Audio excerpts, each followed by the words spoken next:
প্রাথমিক শিক্ষক নিয়োগ দুর্নীতির ঘটনায় অন্যতম অভিযুক্ত ছিলেন নদিয়ার পলাশীপাড়ার বিধায়ক মানিক ভট্টাচার্য। গ্রেফতার হওয়ার পর প্রায় 2 বছর জেলেই ছিলেন তিনি। জামিন পেয়েছেন কয়েক মাস আগে। এখনও দলের মধ্যে নিজের ভাবমূর্তি ফেরাতে মানিক ভট্টাচার্য ও তার অনুগামীরা মরিয়া চেষ্টা চালাচ্ছেন। এই আবহের মধ্যেই এবার পলাশীপাড়ার বিধায়ক মানিক ভট্টাচার্যের নাম না করে তাকে রঘু ডাকাত বলে উল্লেখ করলেন তৃণমূল সাংসদ মহুয়া মৈত্র।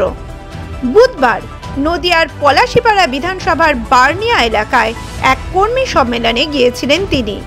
সেখানে বক্তৃতা করার সময় দলের দুর্নীতিগ্রস্ত ব্যক্তিদের বিরুদ্ধে আক্রমণাত্মক হয়ে ওঠেন কৃষ্ণনগরের সাংসদ। দলের সব দুর্নীতিগ্রস্ত কর্মী ও নেতাদের বিরুদ্ধে ক্ষোভে ফেটে পড়েন মহুয়া। রাজনৈতিক মহলের একটা বড় অংশ মনে করছে নাম না করলেও স্থানীয় বিধায়ক মানিককেই নিশানা করেছেন মহুয়া। প্রকাশ্য সভায় দলীয় কর্মীদের সামনে মহুয়া মৈত্র বলেন, যারা দলকে কালিমালিপ্ত করেছে তারা রঘু ডাকাত, ছিচকে চোর বা পকেটমার নয়। সে চোর, তার বউ চোর, তার ছেলে চোর, 14 গোষ্ঠী চোর। আর কি বললেন তিনি? আজকে বাধ্য হয়ে বলছি, যারা দলকে কালিমালিপ্ত করেছে ডাক্তার, এরা রঘু ডাকাত, ছিচকে চোর নয়, পকেটমার নয়, 100 কোটি। তার চোর, তার বউ চোর, তার ছেলে চোর, তার 14 গোষ্ঠী চোর।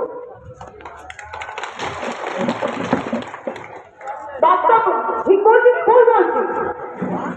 আমার কি আজকে স্টেজে দাঁড়িয়ে বাড়িয়ে বুকে মিটিং করে মিথ্যে কথা বলতে এসেছি? আমি বাস্তব কথা বলছি।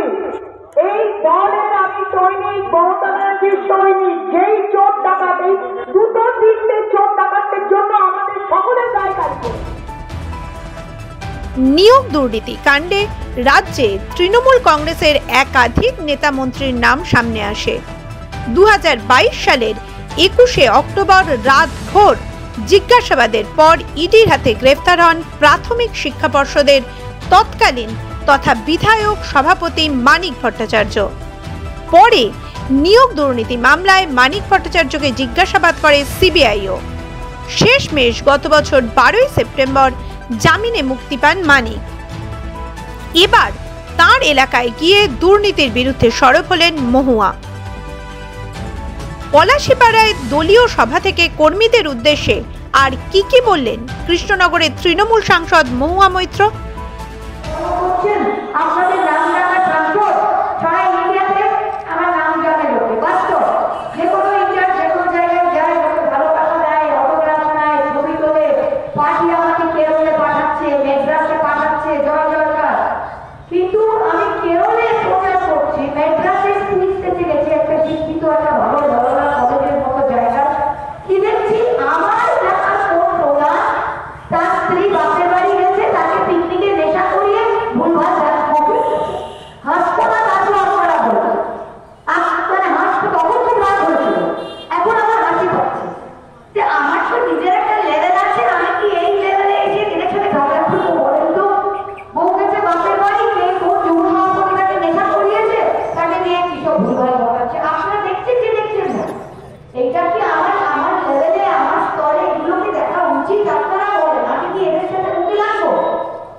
গত বছর ডিসেম্বরে নদিয়ার 5 জন বিধায়ক দলের এই সাংসদের বিরুদ্ধে তৃণমূল সুপ্রিমো মমতা বন্দ্যোপাধ্যায়ের কাছে নালিশ জানিয়েছিলেন।